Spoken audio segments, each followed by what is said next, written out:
اعوذ باللہ من الشیطان الرجیم بسم اللہ الرحمن الرحیم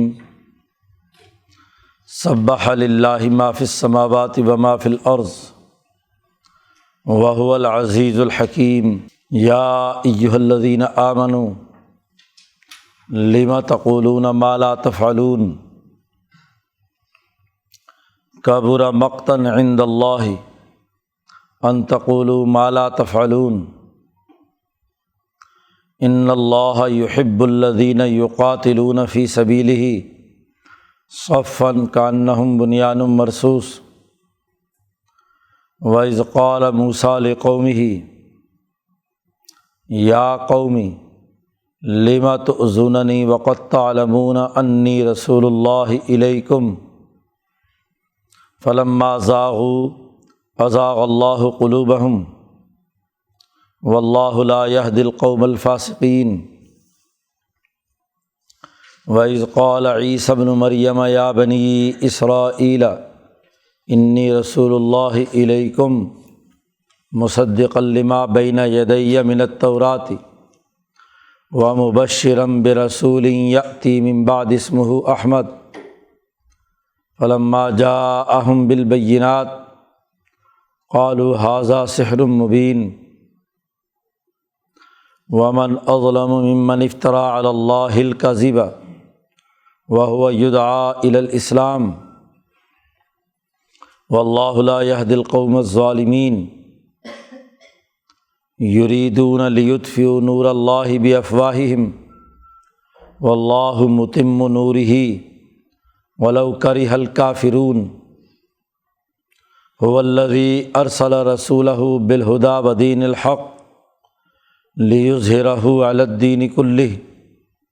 ولو کرہ المشرکون صدق اللہ العظیم۔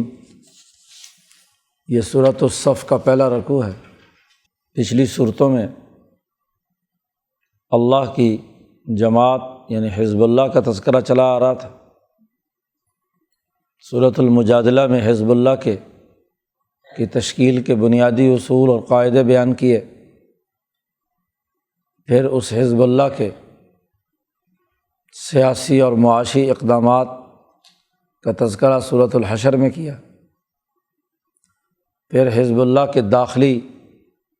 نظم و نسق سے متعلق بنیادی قوانین اور ضابطے پچھلی سورۃ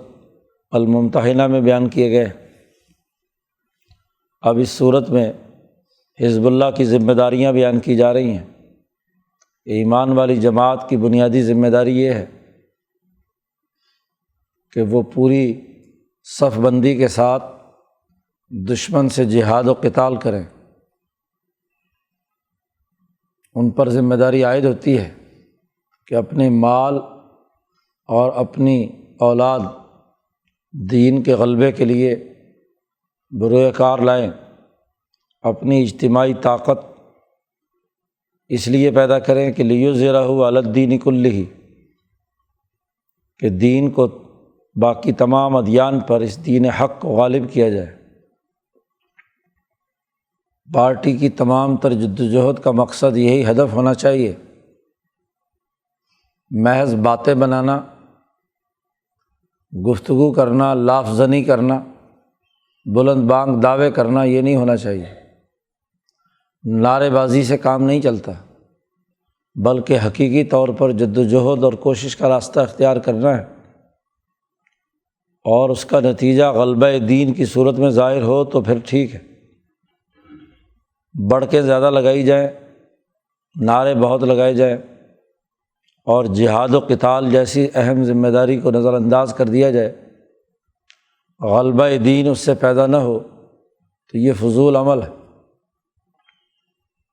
چنانچہ اس پہلے رکوع میں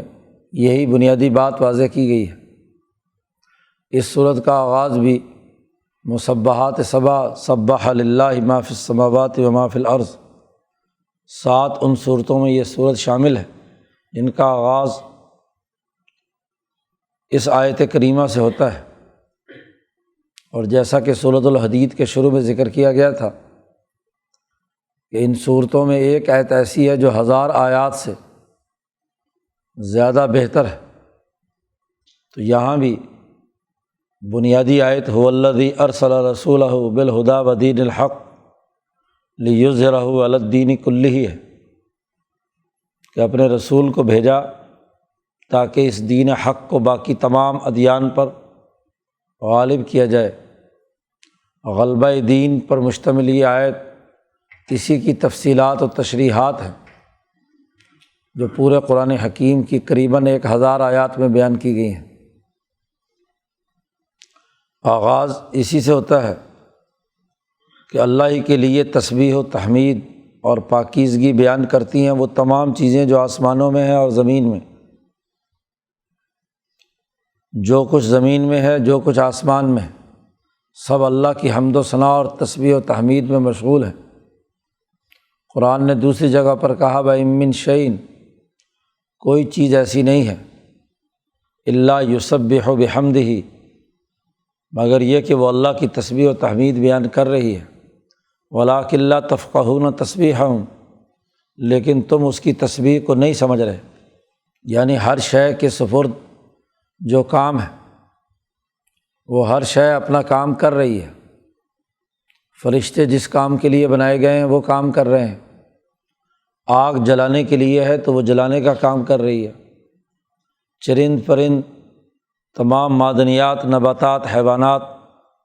تمام اپنے اپنے مفوضہ امور سر انجام دے رہے ہیں۔ وَهُوَ الْعَزِيزُ الْحَكِيمُ، اور اللہ پاک ہی وہ ذات ہے جو بہت طاقتور اور حکمت والا ہے۔ حکمت کا لازمی تقاضا یہی ہے کہ ہر چیز اپنے اپنے مفوضہ کاموں کو سر انجام دے، اس کے سپرد جو امور کیے گئے ہیں وہ ان کو ذمہ داری سے سر انجام دے۔ یہ بنیادی قاعدہ اور ضابطہ بیان کر کے مسلمان جماعت کو مخاطب کیا گیا ہے۔ یا ایھا الذین آمنوا، اے ایمان والو، لم تقولون ما لا تفعلون، کیوں تم کہتے ہو وہ بات جو تم کرتے نہیں ہو۔ یہ آیت مبارکہ کا ایک شان نزول بھی بیان کیا جاتا ہے۔ صحابہ کی ایک جماعت آپس میں بیٹھی باتیں کر رہی تھی، تو وہ کہتے تھے کہ کاش کہ ہمیں یہ پتہ چل جائے کہ سب سے بڑا نیکی کا کام کون سا ہے، تو ہم وہ کام ضرور کریں گے۔ اس طرح کا اللہ کے پسندیدہ کاموں کو ضرور ہم اختیار کریں گے۔ تو اللہ تبارک و تعالیٰ نے اس پر تنبیہ کی کہ محض خواہشات کا اظہار کرنا، اللہ نے جو ذمہ داریاں عائد کی ہوں اس کو منّاً ادا کرنا خاصا مشکل ہے۔ محض زبانی کلامی دعوے مت کرو، لم تقولون ما لا تفعلون، یہ تو زوال پذیر قوموں کی عادات ہوتی ہیں کہ تمنائیں اور آرزوئیں اور خواہشات اور منصوبے تو بہت بلند باغ بناتے ہیں، ایسے کر دیں گے، ویسے کر دیں گے، یوں ہو گیا تو یوں کر دیں گے۔ تو یہ دعوے بہت ہیں، اصل بات ہے عمل۔ تو جو کام نہیں کر سکتے وہ کہتے کیوں ہو؟ لما تقولون ما لا تفعلون، کبر مقتا عند اللہ، اللہ کے ہاں بہت ہی بری بات ہے، اللہ اس سے بیزار ہے، اللہ کے نزدیک بڑی غلط بات ہے کہ ان تقولوا ما لا تفعلون، تم وہ بات کہو جو تم کرتے نہیں ہو، کیا ویا کچھ نہیں، خواہشات بہت ہیں، تمنائیں ہیں، آرزوئیں ہیں، ایسے کر دیں گے، ویسے کر دیں گے، دعوے ہیں، نعرے ہیں، ہم ضرور بھی ضرور اسلامی نظام نافذ کریں گے۔ اس طرح کے نعرے لگانا، آوازیں بلند کرنا،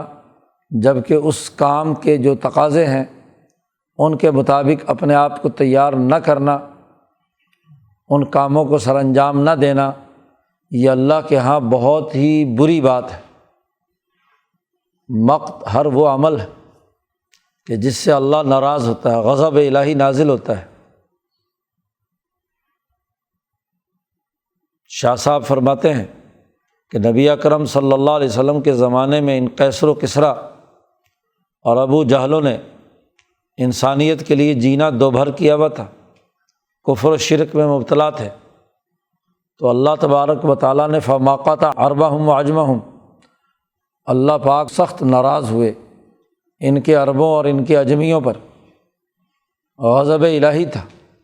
اور اسی مقت اور غصے کا ہی اظہار تھا کہ اللہ نے نبی اکرم صلی اللہ علیہ وسلم کو بھیجا تاکہ وہ اس بات کا اعلان کرے کہ حالک کسریٰ فلا کسریٰ بعدہ و حالک قیصر فلا قیصر بعدہ، کہ کسریٰ اور قیصر ہلاک کیے جائیں گے، ان کے بعد کوئی قیصر اور کسریٰ نہیں ہوگا۔ تو اللہ کے غضب کو دعوت دینا ہے کہ دعویٰ تو یہ کیا جائے کہ ہم اللہ کے لیے کام کریں گے، اللہ کے پسندیدہ کام کریں گے، لیکن عمل اس کے خلاف کیا جائے، سامراجی طاغوتی قوتوں کا اعلی کار بنے، ان کے خلاف کوئی مزاحمت نہ کرے، ان کے لیے ایجنٹی کا کردار ادا کرے، تو اللہ کے لیے بڑا سخت ناراضگی کا یہ عمل۔ اب اس آیت کا یہ قطعی مطلب نہیں ہے کہ انسان کسی کو سچے کام کی دعوت ہی نہ دے، تبلیغ الگ دائرہ ہے، تبلیغ اور سچا پیغام پہنچانا وہ تو ذمہ داری ہے۔ یہاں بات یہ ہو رہی ہے کہ آدمی خود کام کرنے کے دعوے کرے اور پھر عمل نہ کرے، خالی نعرے ہی ہوں، لاف زنی ہو، محض تکبر ہو، محض خواہشات کا اظہار ہو، یہ جائز نہیں ہے۔ اچھا تم یہ چاہتے ہو کہ اللہ کا پسندیدہ کام ہمیں معلوم ہو اور ہم وہ کریں، تو لو یہ پسندیدہ کام بتا رہے ہیں ہم۔ اللہ پاک نے کہا ان اللہ یحب الذین، بے شک اللہ پاک پسند کرتا ہے ایسے لوگوں کو، الذین یقاتلون فی سبیلہ، جو اس کے راستے میں جہاد اور قتال کرتے ہیں۔ اللہ کا راستہ کتاب اللہ ہے، اور کتاب اللہ نے جو قانون اور ضابطہ بیان کیا ہے اس کا عملی نظام قائم کرنے کے لیے قتال کرو۔ جو آئین اور دستور، جو ضوابط اور قواعد کتاب مقدس قرآن حکیم نے بیان کر دیے ہیں، ان کے لیے اللہ کے راستے میں اللہ کے دشمنوں سے جہاد اور قتال کرو، اور جہاد و قتال بھی بکھر کر اور منتشر ہو کر نہیں، انفرادی کوششوں کے ساتھ نہیں، بلکہ صفاً کانہم بنیان مرصوص، ایسی صف باندھ کر گویا کہ وہ ایک سیسا پلائی ہوئی دیوار ہے، یعنی انتہائی منظم انداز میں، پورے ٹیم ورک کے ساتھ، پوری اجتماعی طاقت کے ساتھ، ہر آدمی انفرادی طور پر خود نیکی کے کام کر کے اللہ کے راستے میں کتاب کے نفاذ کے دعوے کرتا پھرے، تو یہ تو انتشار کی حالت ہے، یہ اللہ کو پسند نہیں۔ اللہ کو تو پسند یہ ہے کہ صف بنا کر، سیسا پلائی ہوئی دیوار بن کر، نظم و ضبط اور تنظیم کے ساتھ، اجتماعی طاقت اور قوت کے ساتھ اللہ کے راستے میں تم قتال کرو، دشمنوں سے لڑو۔ قتال ایسی لڑائی جس سے دشمن کے سسٹم پر زد پڑے، اور یہ موقع محل کی مناسبت سے ہے، جو ان کا مرکزی رہنما ہے، قائد ہے، ان کی کمان سنبھالے ہوئے ہے، موقع محل کے حوالے سے اقدام کی ضرورت ہو تو اقدام کرے، اور اگر دفاعی حکمت عملی کی ضرورت ہے تو وہ اپنائے۔ نتیجہ یہ نکلنا چاہیے جو اگلے آیات میں بیان کیا گیا کہ لیظہرہ علی الدین کلہ۔ قتال کا یہ مطلب نہیں کہ ہر وقت تلوار اٹھائے رکھے اور جو بندہ آئے اسے قتل کرنے لگ جائے۔ قتال کی تیاری ہر وقت ہو اور وہ منظم انداز میں ہو، صف بندی کے ساتھ، اور صف بندی بھی ایسی ہو کانہم بنیان مرصوص، جیسے کسی دیوار کے اندر سیسا پلا دیا گیا ہو۔ دیوار میں گارا اگر مٹی کا ہو تو دیوار گر جاتی ہے، لیکن پتھروں کی وہ دیوار جسے تعمیر کر کے اس کی درزوں کے اندر پگھلا کر سیسا ڈال دیا جائے تو وہ خود پتھر بن جاتی ہے، کیونکہ اب اس کو توڑنا بڑا مشکل ہوتا ہے۔ گو الگ الگ پتھر ہیں اور اپنی اپنی جگہ پر ضرور بھاری ہیں، لیکن یہ پتھروں کو ایک ترتیب کے ساتھ جوڑنا صف کے ساتھ، پھر ان کے اندر ایسی اجتماعیت، ایسی تنظیم پیدا کرنا کہ ان کی تمام درزوں میں جو انفرادیت کے تعلقات ہیں ان تمام میں ایسا سیسا پگھلا کر ڈال دیا جائے کہ جوڑ اپنی اپنی جگہ پر بیٹھ جائے، وہ ایک ہی پتھر لگے، نہ یہ کہ وہ سب الگ الگ اور منتشر ہوں۔ اسے بنیان مرصوص کہتے ہیں، سیسا پلائی ہوئی دیوار جس میں رس، عربی میں سیسے کو کہتے ہیں کہ سیسا پلا دیا، یہاں پلانے سے مراد درزوں میں بھرنا ہے۔ تو انفرادیت کا خاتمہ کر کے جماعت پوری اجتماعیت کے ساتھ جدھر کی حرکات و سکنات جو رہنما دے اس کے مطابق کردار ادا کرے، اور جو ڈسپلن کی خلاف ورزی کرے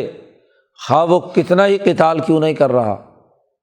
اگر صفاً کانہم بنیان مرصوص کی خلاف ورزی کی تو یہ بات درست نہیں ہے۔ اسی آیت سے ہی یہ بات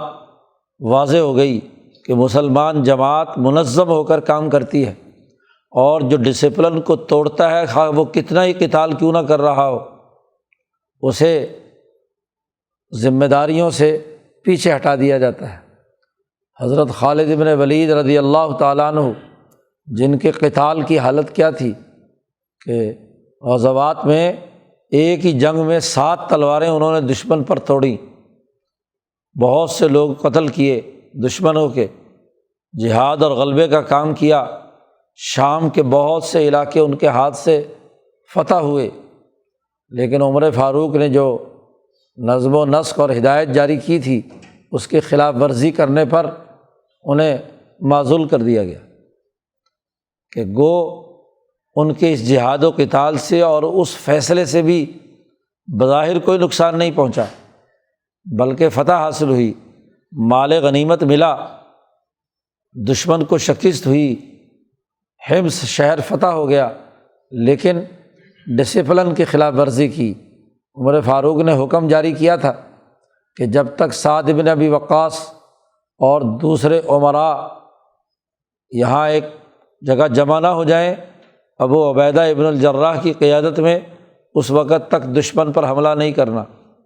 خالد نے اس حکم کو نظر انداز کیا اور ابو عبیدہ ابن الجراح پر دباؤ ڈال کر قبل از وقت جنگ شروع کر دی، فتح بھی حاصل کر لی، لیکن ڈسپلن توڑا تو عمر فاروق نے ان کو معزول کر کے مدینہ لا کر بٹھا دیا کہ آئندہ تم کسی جنگ میں شریک نہیں ہو سکتے، تم نے ڈسپلن توڑا ہے، احکامات کی خلاف ورزی کی ہے، اور واضح طور پر اعلان کر دیا کہ خالد کو اس لیے معزول نہیں کیا کہ خدا نہ خواستہ اس نے کوئی مال میں خیانت کی ہے، اور نہ ہی اس لیے معزول کیا کہ یہ جنگ نہیں لڑ سکتا، انتظامی صلاحیتیں نہیں ہیں، یہ دونوں چیزیں اس کے اندر مخلصانہ طور پر ہیں، لیکن ڈسپلن توڑنے پر ان کو واپس مدینہ بلا لیا گیا، اور وہ آدمی جس کی تلواروں نے دشمن کے چھکے اڑائے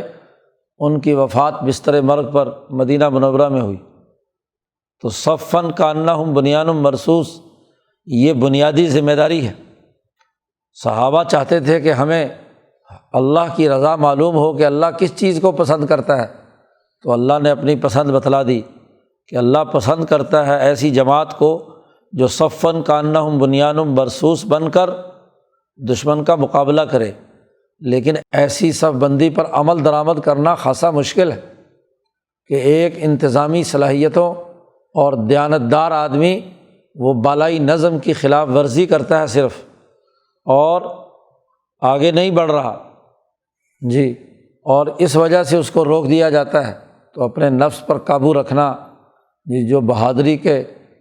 جوہر دکھا رہا ہے، اور ڈسپلن کو قبول کر کے واپس آ جانا تو خاصا دل گردے کا کام ہے۔ تو کہا لما تقولون ما لا تفعلون، یہ دعوے کیوں کرتے ہو کہ اللہ کی پسندیدہ بات ہمیں معلوم ہو، اور اگر پسندیدہ بات پر عمل کرنا ہے تو پھر ہر حال میں مکمل طور پر ڈسپلن کے ساتھ عمل کرنا ہے۔ یہ اللہ کی پسند ہے، اور اللہ کی یہ پسند موسیٰ علیہ السلام پر بھی تھی، ان کی جماعت پر بھی تھی، عیسیٰ علیہ السلام پر بھی تھی، ان کے حواریوں پر بھی تھی۔ اس لیے اس ڈسپلن سے متعلق دونوں انبیاء کے واقعات یہاں بیان کر کے پھر اگلے رکوع میں واضح طور پر مسلمانوں کو حکم دیا ہے کہ تم بھی اگر کامیابی چاہتے ہو تو تمہیں صفاً کانہم بنیان مرصوص بن کر جد و جہد اور کوشش کرنی ہے غلبہ دین کے لیے۔ قرآن حکیم نے کہا وَإِذْ قَالَ مُوسَىٰ لِقَوْمِهِ، جب موسیٰ علیہ السلام نے اپنی قوم سے کہا یا قومی لِمَ تُؤْذُونَنِی، اے میری قوم تم مجھے کیوں اذیت دیتے ہو۔ کسی جماعت کے لیڈر کی بات اگر ورکر نہ مانے اور وہ جس طریقے سے ان سے کام لینا چاہے وہ اپنی خدمات سپرد نہ کریں تو لیڈر کو بڑی تکلیف ہوتی ہے، بڑی اذیت پہنچتی ہے۔ موسیٰ علیہ السلام نے اللہ کے حکم سے ان بنی اسرائیلیوں سے کہا، جب فرعون کی ظلم سے نجات دلا کر فلسطین کے علاقے میں انہیں داخل کیا، غزہ کے صحرا میں پہنچے تو ان سے کہا کہ یہ قوم عمالقہ نے بیت المقدس پر قبضہ کر رکھا ہے، تو چلو ان سے لڑیں، اور جیسے ہی تم لڑائی کے لیے میدان میں آؤ گے تو انشاءاللہ فتح ضرور ہوگی۔ لیکن کیا کہتی ہے پوری قوم کہ انت وربک فقاتلا انا ہاہنا قاعدون، کہ جاؤ تم اور تمہارا رب لڑ لو، اور جب فتح ہو جائے تو ہمیں بتا دینا، ہم آ جائیں گے۔ انا ہاہنا قاعدون، ہم یہاں بیٹھے ہوئے ہیں، من و سلوہ مل رہا ہے اور ہمیں کیا چاہیے۔ تو اس لیے یہ فتوحات اور جنگ ونگ اور قتال وتال تم جاؤ، تمہارا رب جانے۔ یہ وہ ایذا ہے جس کا اظہار موسیٰ علیہ السلام نے کیا، اور اس ایذا ہی کی بنیاد پر اللہ میاں سے دعا مانگی کہ اے اللہ میں اپنی اور اپنے بھائی کی ضمانت تو دیتا ہوں جی، لیکن یہ جیسی حرکتیں کر رہے ہیں ان کی میں ضمانت نہیں دیتا، اس لیے ففرق بیننا و بین القوم الفاسقین، کہ اس فاسق و فاجر قوم اور ہمارے درمیان فرق اور امتیاز کر دے۔ اللہ نے حکم جاری کیا کہ انہوں نے ڈسپلن توڑا ہے، اس لیے قال فإنها محرمۃ علیہم 40 سنہ، یہ سرزمین بیت المقدس 40 سال کے لیے تم پر حرام قرار دے دی گئی۔ تنظیم توڑنے اور صفاً کانہم بنیان مرصوص کی خلاف ورزی کرنے کے نتیجے میں 40 سال تک یہ قوم وادی تیہ کے اندر حیران و پریشان رہی۔ سچی لیڈرشپ کی بات نہ ماننا اور جھوٹے لیڈروں کے پیچھے جانا، یہ سوائے حیرانی پریشانی ذلت اور رسوائی کی اور کچھ نہیں۔ تو جب تک تنظیم نہ ہو، ڈسپلن نہ ہو، نبی کی بات پر صفاً کانہم بنیان مرصوص کے طور پر کام نہ کیا جائے تو یہ نبی کو تکلیف پہنچانا ہے۔ لما تؤذوننی، کیوں مجھے اذیت دیتے ہو؟ وقد تعلمون انی رسول اللہ الیکم، اور حالانکہ تم جانتے بھی ہو کہ میں اللہ کی طرف سے تمہارے پاس رسول بن کر آیا ہوں۔ ایک قیادت اور لیڈرشپ وہ ہوتی ہے جو دنیا میں دنیاوی معاملات کے لیے آپ اپنی تنظیم قائم کرتے ہیں، کوئی ذمہ دار بناتے ہیں، تو یہ تو تمہارا انتخاب ہے، اور ایک یہ کہ تمہارے لیے اللہ نے رسول بنا کر بھیجا ہے، تو اس سے بڑی قیادت اور لیڈرشپ کیا ہو سکتی ہے؟ تو تم جانتے بھی ہو کہ میں اللہ کا رسول ہوں، میرے پاس اتھارٹی ہے، اس کے باوجود بھی تم مجھے اذیتیں دیتے ہو، تکلیفیں دیتے ہو۔ قرآن کہتا ہے فلما زاغوا، جب وہ ٹیڑھے ہو گئے، انہوں نے کجی اختیار کی، اور سب سے بڑی کجی یہی ہے کہ ڈسپلن اور نظم و ضبط کے ساتھ کام نہ کرنا۔ یہاں اسی سیاق و سباق میں بات چل رہی ہے۔ اب ویسے مسلمان ہیں، عبادات بھی کر رہے ہیں، اعمال بھی کر رہے ہیں، لیکن تنظیم نہیں ہے۔ ہر آدمی اپنی اپنی خواہشات کا اسیر ہے، اپنے اپنے طریقے کے مطابق کام کر رہا ہے، نبی کی پیغامات اور ان کے احکامات کی اور ہدایات کی خلاف ورزی کر رہا ہے۔ تو قرآن حکیم کہتا ہے بنی اسرائیل جب ٹیڑھے ہوئے تو ازاغ اللہ قلوبہم، تو اللہ نے بھی ان کے دلوں کو ٹیڑھا کر دیا۔ جو جماعت ڈسپلن کے ساتھ کام نہیں کرتی اور ذاتی خواہشات کے مطابق کام کرتی ہے تو ان کے دلوں میں کجی پیدا ہو جاتی ہے، ان میں صفت احسان نہیں رہتی، ان میں اجتماعیت کا شعور نہیں رہتا، ان کی سیاسی طاقت ٹوٹ جاتی ہے۔ اس لیے نبی اکرم صلی اللہ علیہ وسلم نے اسی تناظر میں فرمایا کہ لوگوں صف بندی کرو، نماز کی صفیں درست کرواتے آپ صلی اللہ علیہ وسلم، بلکہ ہر صف کے لیے ایک آدمی مقرر تھا کہ وہ اپنی صف کو دیکھے اور چیک کرے کہ صف درست ہوئی کہ نہیں ہوئی، اور جب صف بندی کرنے والے صفوں کی درستگی کا بتلاتے تب نبی اکرم صلی اللہ علیہ وسلم نماز شروع فرماتے۔ اور حدیث میں موجود ہے کہ اگر تم نے صف بندی درست نہیں کی، حضور فرماتے تھے سووا صفوفکم، اپنے صفوں کو درست کر لو، کئی لا یخالفن اللہ بین وجوہکم، تاکہ اللہ تعالیٰ تمہارے چہروں کے اندر اختلافات نہ پیدا کرے، ایک دوسرے سے دلوں میں بغض پیدا نہ ہو، دلوں میں ایک دوسرے سے ضد بازی پیدا نہ ہو۔ تو دلوں اور زبانوں اور چہروں کا یکسو ہونا تبھی ہے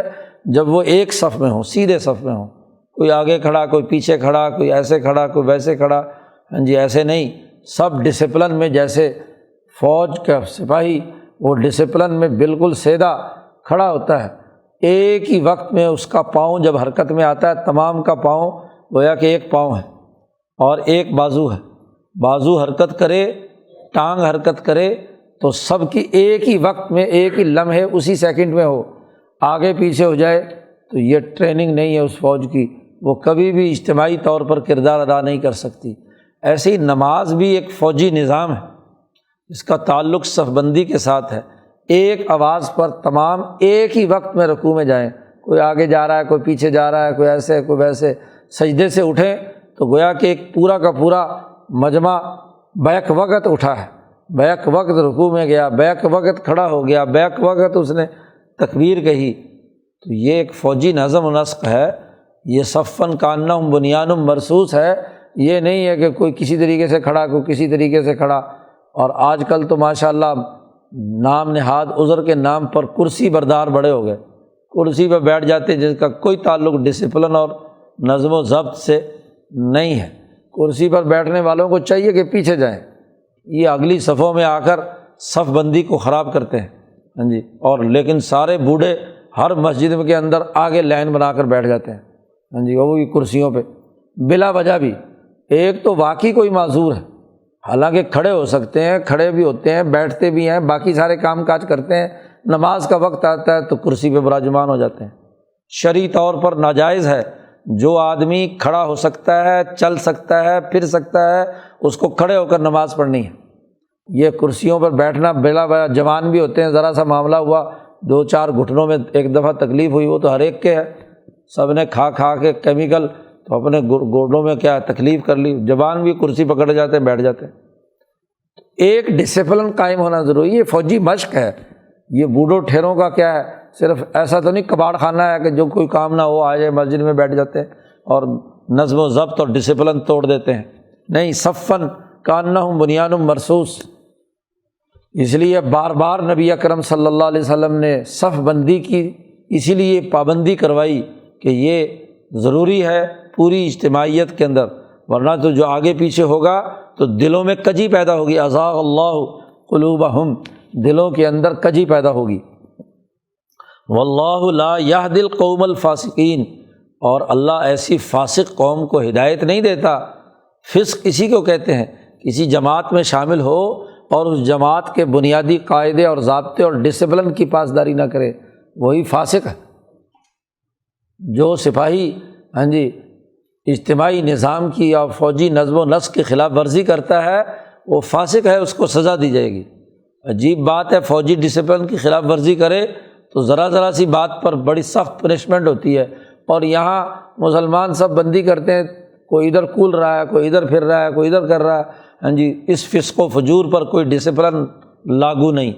یہ جب سے تنظیم مسلمانوں کی خراب ہوئی ہے اس وقت سے ہی ان کی جو جدوجہد اور کوشش خاص طور پر غلبہ دین کی ہے وہ ختم ہو کر رہ گئی۔ ٹارگٹ تو سامنے نہیں ہے، بس ٹارگٹ یہ ہے کہ ٹھونگے مار کر نماز پڑھنی ہے، ہاں جی، رکوع میں گئے، سجدے میں گئے، تو چل میں آیا، یا کرسی پر بیٹھ کر صرف 2-3 دفعہ سر نیچے جھکا لیا اور سمجھ لیا کہ جی ہم نماز پڑھ کے ساری چیزیں حاصل کر بیٹھے۔ تو یہ بات قطعی طور پر غلط۔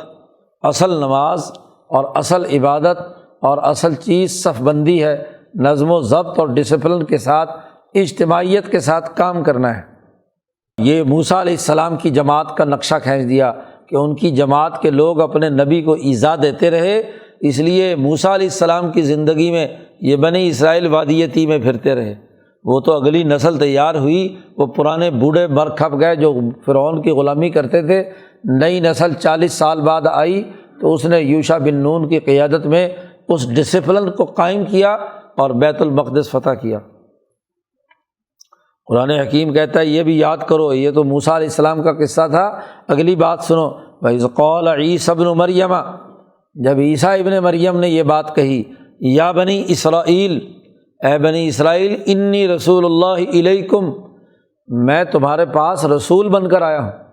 اللہ کا رسول ہوں، اور تمہیں وہی حکم دیتا ہوں جو تورات میں ہے۔ کہا، پہلی بات کہی، مصدقا لما بین یدی من التورات، مجھ سے پہلے تورات میں جو موسیٰ علیہ السلام اور ان کی جماعت کو حکم دیا گیا تھا کہ صف بندی کر کے دشمن کے مقابلے میں لڑو، قتال کرو، تو میں بھی اسی بات کی تصدیق کرتا ہوں کہ تمہیں منظم انداز میں رہنا ہے، بکھر کر نہیں رہنا۔ یہ جو رہبانیت ادھر ادھر عیسیٰ علیہ السلام کی طرف منسوب کی ہے کہ وہ اپنا غاروں میں چھپ جاؤ اور ادھر ہو جاؤ اور ادھر ہو جاؤ، اس کا کوئی تعلق دین کے ساتھ نہیں ہے، عیسوی دین کے ساتھ۔ عیسیٰ علیہ السلام کی اصل تعلیمات وہی تھیں، ان پر بھی وہی کتاب نافذ تھی جس کو تورات کہتے ہیں۔ تو میں تورات کی تصدیق کرتا ہوں، اور تورات میں جو جہاد و قتال کا حکم دیا گیا ہے میں اسی کا حکم دیتا ہوں۔ اور پھر عیسیٰ علیہ السلام نے کہا، میں یہ بھی کہتا ہوں، مبشرم برسول، خوشخبری سنانے والا ہوں ایک ایسے رسول کی جو یاتی من بعدی، جو میرے بعد آئے گا، اور اس کا نام احمد ہوگا، اسمہ احمد۔ حضور اقدس صلی اللہ علیہ وسلم کی آمد کی پیشن گوئی دی جا رہی ہے، اور بتلایا کہ یہ تنظیم جو موسوی تھی، یہ تورات کی تھی، یہ تو ایک بنی اسرائیل کی تھی، اور ایک رسول ایسے آنے والے ہیں جو پوری دنیا میں لیظہرہ علی الدین کلی کا کام کرنے والے ہیں۔ بین الاقوامی انقلاب، بین الاقوامی تنظیم۔ دنیا میں کسی نبی کو ایسے حواری نہیں ملے کہ جو خود کسی اگلی انسانیت کی طرف مبعوث ہوئے ہوں۔ اللہ نے ان کو منصب نبوت دیا تو کام کیا۔ ابراہیم علیہ السلام کی تربیت یافتہ لوط علیہ السلام کو اللہ نے ان کے ذیل میں نبی بنایا، اور انہوں نے جا کر قوم لوط کو دعوت و تبلیغ کی۔ یا موسیٰ علیہ السلام کے ذیل میں یوشع بن نون ان کی تربیت یافتہ جماعت کے افراد بنے، لیکن وہ نبی ہوئے، اللہ نے نبوت دی اور انہوں نے جا کر دین کے غلبے کا کام کیا۔ نبی اکرم صلی اللہ علیہ وسلم نے فرمایا کہ میرے بعد نبوت کا دروازہ بند ہے، میرے یہ خلفائے راشدین براہ راست جیسے نبی مبعوث ہوتے ہیں قوموں کی طرف، ایسے ہی بعثتم میسرین، تم بھی مبعوث ہوئے ہو لوگوں کو آسانی پیدا کرنے کے لیے۔ صحابہ کی بعثت ہوئی ہے انسانیت کی طرف۔ شاہ ولی اللہ صاحب فرماتے ہیں کہ نبی پر ایک ذمہ داری تھی صلی اللہ علیہ وسلم کہ قریش میں انقلاب لائیں اور ایک ایسی جماعت تیار کریں جو بین الاقوامی انقلاب کے لیے کردار ادا کرے۔ وہ تمام اقوام عالم کی طرف مبعوث کیے گئے ہیں، اس لیے صحابہ اپنی جگہوں سے نکلے اور دنیا بھر میں پھیلے، قیصر و کسریٰ کو شکست دی اور دین کے غلبے کا کام کیا۔ تو ایسے رسول کی خوشخبری میں سناتا ہوں کہ جو میرے بعد آنے والے ہیں احمد ہیں، ان کی تنظیم، ان کی صف بندی، ان کی اجتماعیت اللہ کو خاص طور پر پسند ہوگی۔ کانہم بنیان مرصوص بن کر کام کریں گے، جیسے غزوہ بدر کے موقع پر نبی اکرم صلی اللہ علیہ وسلم اور صحابہ کی اجتماعیت نے کردار ادا کیا۔ تو گویا کہ تنظیم کی تعریف کے تناظر میں اپنے بعد آنے والے رسول اللہ صلی اللہ علیہ وسلم کی خوشخبری سنا رہے ہیں عیسیٰ علیہ السلام۔ اور عیسیٰ علیہ السلام کی یہ جد و جہد اور کوشش جہاد و قتال کے لیے تھی۔ مولانا سندھی فرماتے ہیں کہ اس کا سب سے بڑا قرینہ اسی سورت کے دوسرے رکوع کی آخری آیات ہے کہ جہاں عیسیٰ علیہ السلام نے حواریوں سے کہا تھا، قال الحواریون نحن انصار اللہ، عیسیٰ علیہ السلام نے پوچھا تھا کہ کون ہے من انصاری اللہ، دشمنوں کے مقابلے میں میرا کون مددگار بنے گا؟ تو حواریین نے کہا تھا کہ ہم آپ کی مدد کریں گے۔ آمنت طائفۃ من بنی اسرائیل، تو یہ کس بات پر نصرت تھی؟ نصرت کا تعلق ہی جہاد و قتال کے ساتھ ہے۔ تو عیسیٰ علیہ السلام کی جد و جہد میں ان کے ساتھ ان کے حواریوں کا، مخلص لوگوں کا شریک ہونا، سب بندی کر کے کام کرنا، تو یہ بھی جہاد و قتال کا عمل۔ فلما جاءہم بالبینات، جب ان کے پاس کھلی نشانیاں آ گئیں کہ واقعی عیسیٰ علیہ السلام اللہ کے رسول ہیں، پیغمبر ہیں، انجیل ان پر نازل ہوئی ہے، ان کے بعد آنے والے پیغمبر کی خوشخبری سنا رہے ہیں، تورات کی تصدیق کر رہے ہیں، تو ان بنی اسرائیلیوں نے ڈسپلن توڑتے ہوئے کہا ھذا سحر مبین، یہ تو کھلا جادو ہے۔ نبی اکرم صلی اللہ علیہ وسلم کو بھی یہی کچھ کہہ رہے ہیں، اور عیسیٰ علیہ السلام کو بھی انہوں نے یہی کہا ھذا سحر مبین۔ ڈسپلن توڑا، صف بندی توڑی، تنظیمی طاقت ختم کی۔ اللہ نے اس پر کہا ومن اظلم ممن افتری علی اللہ الکذب، اس سے بڑا ظالم کون ہوگا جو اللہ پر جھوٹ بولے۔ یہ عیسیٰ علیہ السلام پر نازل ہونے والی انجیل کو یہ کہے کہ یہ سحر ہے۔ سحر تو وہ چیز ہوتی ہے جو گھڑ کر بیان کی جاتی ہے، تو پیغمبر نعوذ باللہ کوئی گھڑ کر بیان کر رہے ہیں؟ ہاں جی، اس سے بڑا ظلم کیا ہو سکتا ہے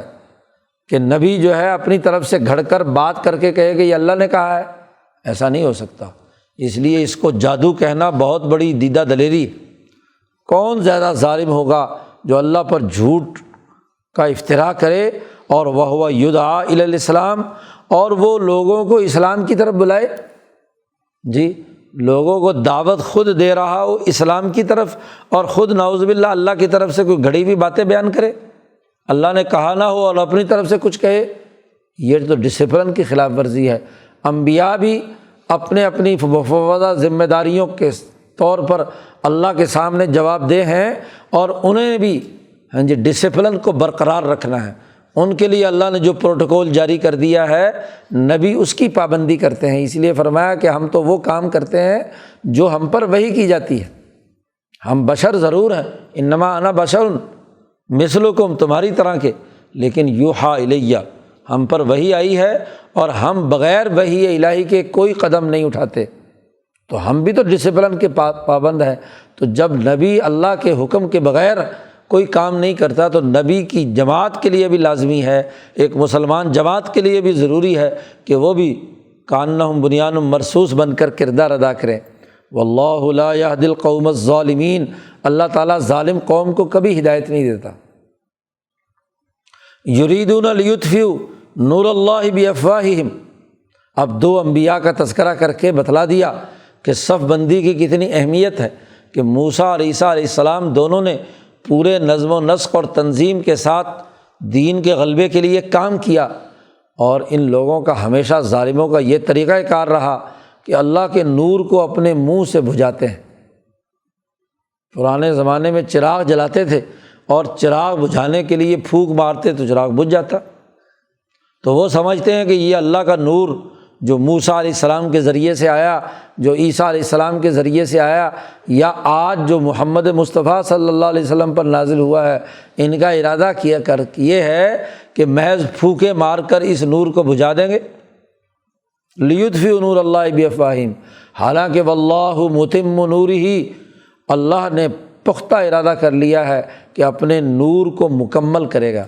اتمام نعمت کرے گا۔ الیوم اکملت لکم دینکم واتممت علیکم نعمتی ورضیت لکم الاسلام دینا، نعمت کا اتمام کرے گا، یعنی حکمرانی قائم ہوگی، خلافت کبریٰ کا نظام بنے گا۔ فتح مکہ کے بعد یہ آیات نازل ہوئیں تو سب سے بڑی نعمت حکومت ہے۔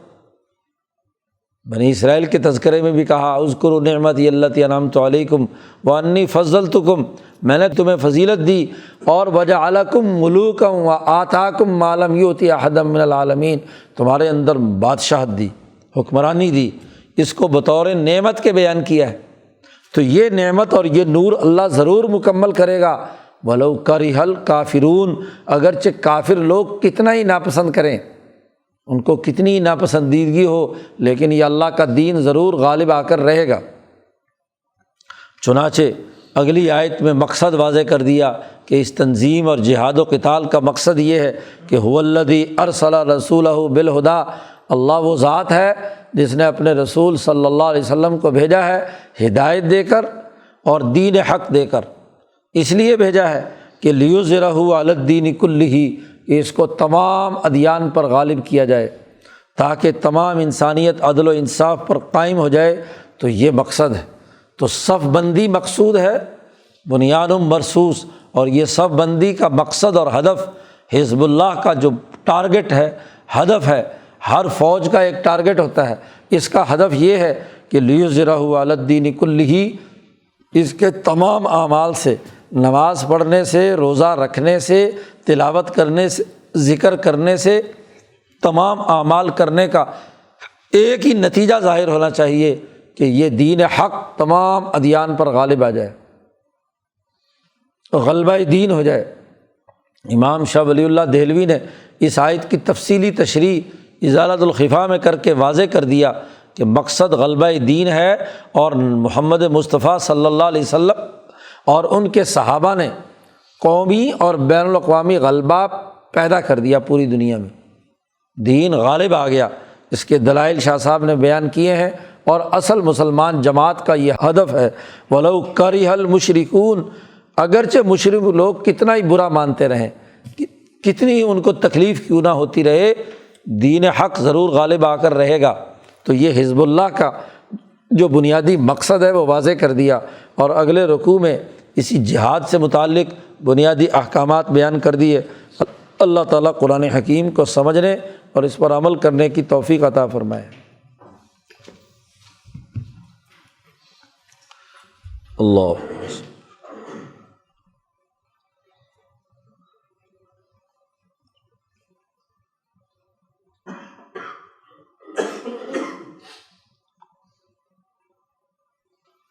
اجمعین۔